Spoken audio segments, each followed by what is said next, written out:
बहुत समय पहले की बात है। रामपुरी नगरी में एक गरीब किसान रमेश अपनी पत्नी सुनीता के साथ रहता था।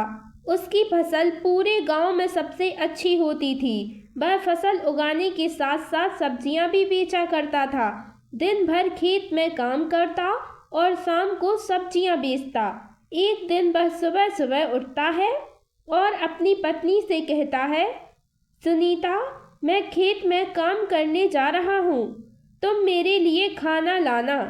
उसकी पत्नी कहती है, ठीक है। वह अपने खेत में काम करने के लिए चला जाता है।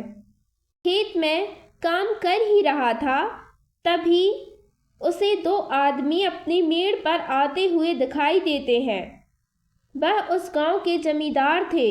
रमेश के पास आकर जमींदार जी बोलते हैं, मैंने सुना है कि तुम पूरे गांव में सबसे अच्छी फसल उगाते हो। क्या तुम अपनी फसल मुझे बेचोगे? मैं तुम्हारी फसल को अच्छे दामों पर लूँगा। किसान रमेश बोलता है, क्यों नहीं मालिक, यह तो खुशी की बात है जो मैं अपना अनाज आपको अच्छे दाम पर बेचूं। जमींदार जी बोलते हैं, ठीक है, फसल पक जाने पर हमारे कुछ आदमी आकर तुम्हारी फसल को काटकर तुम्हारे घर पहुंचा देंगे। रमेश कहता है, ठीक है मालिक। कुछ देर बीत जाती है। उसकी पत्नी रमेश के पास खाना लेकर आती है। रमेश खुशी से बोलता है, अभी थोड़ी देर पहले जमींदार साहब आए थे, उनको हमारी फसल चाहिए, वह हमें अपनी फसल की अच्छी कीमत देंगे। यह सुनकर सुनीता बहुत खुश होती है। दोनों साथ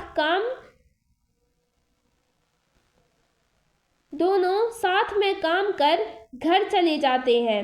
रमेश अपने खेत में कड़ी मेहनत कर अच्छी फसल उगाता है। उसकी फसल सोने जैसे चमक रही थी। यह देखकर वह बहुत खुश होता है, क्योंकि इस बार उसे फसल की अच्छे दाम मिलेंगे। फसल पककर तैयार हो जाती है। रमेश हंसिया लेकर अपने खेत में जा पहुंचा फसल काटने के लिए। तभी वहां कुछ जमींदार के आदमी आते हैं। वह भी फसल कटाई करने में उसकी मदद करते हैं। कुछ समय बाद फसल की कटाई कर अनाज निकल जाता है और अनाज की बोरी बनाकर रमेश के घर पहुंचा दिया जाता है।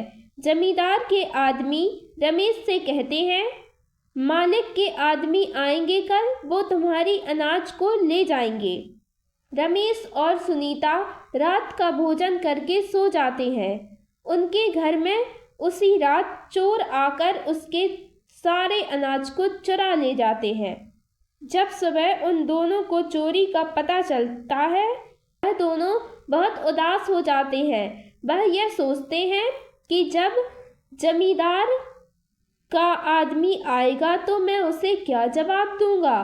थोड़ी देर बाद जमींदार का आदमी आता है और रमेश से कहता है, लाओ रमेश, अपना फसल दो। रमेश उदास मन से कहता है, मेरी अनाज चोरी हो गई। क्या तुम्हारी अनाज चोरी हो गई? तुम शीघ्र ही मालिक के पास चलो। रमेश कहता है, ठीक है।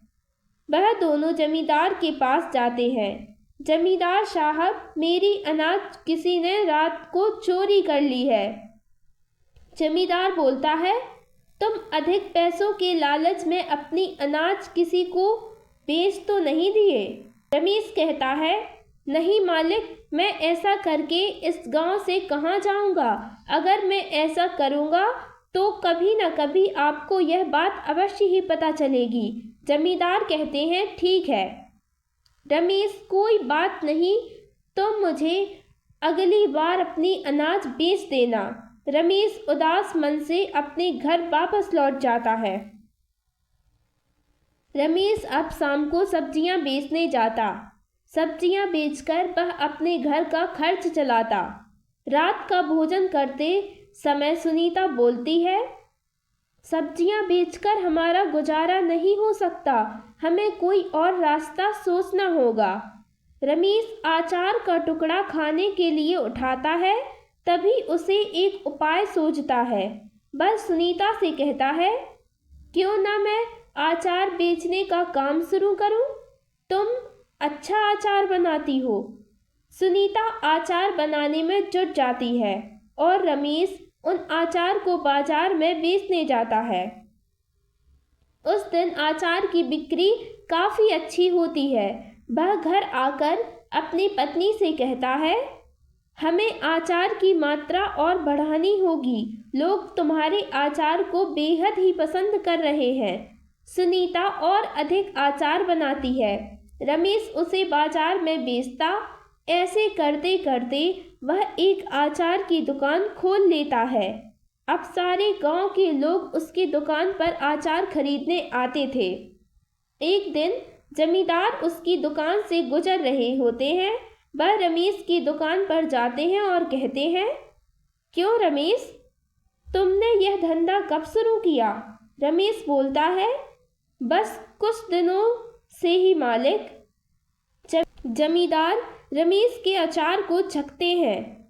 उन्हें अचार काफ़ी पसंद आता है और कहते हैं, रमेश, क्या तुम मेरे लिए 60 किलो अचार बना दोगे? रमेश हाँ में जवाब देता है। यह बात रमेश अपनी पत्नी को बताता है और उसकी पत्नी खुश होकर अचार को बनाने बैठ जाती है।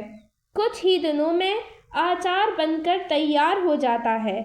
रमेश की पत्नी बोलती है कि कहीं फिर से हमारे घर में चोरी ना हो जाए, हमें कुछ सोचना चाहिए। रमेश कुछ देर सोचता है और कहता है, तुम चिंता ना करो, इसके लिए मेरे पास एक उपाय है। वह अचार को मटके में रख देता है और एक मटके में मिर्च भरकर दरवाजे के ऊपर रख देता है। इस बार फिर चोर उसके घर चोरी करने आते हैं। चोर घर में घुसते ही दर्द से चिल्लाने लगते हैं क्योंकि उनकी आंख में मिर्ची जल रही थी। तभी वहां रमेश और उसकी पत्नी पहुंचते हैं। रमेश पूछता है, तुम हमारे घर में चोरी क्यों कर रहे हो? बहुत डांट फटकार के बाद वह चोर बोलते हैं, हम तुम्हारे घर में चोरी किसी के कहने पर कर रहे हैं। रमेश पूछता है, वह कौन है? चोर दर्द के कारण रमेश को कहते हैं, वह आदमी जमींदार का आदमी है। उसी ने तुम्हारे घर में चोरी करने के लिए कहा। अगली सुबह रमेश जमींदार के घर पहुंच जाता है। वह सारी बात जमींदार को बताता है। जमींदार अपने आदमी को बुलाता है। आदमी अपनी गलती की माफ़ी मांगने लगता है। जमींदार कहते हैं, माफ़ी हमसे नहीं, रमेश से मांगो। रमेश कहता है, मैं माफ़ नहीं करूँगा।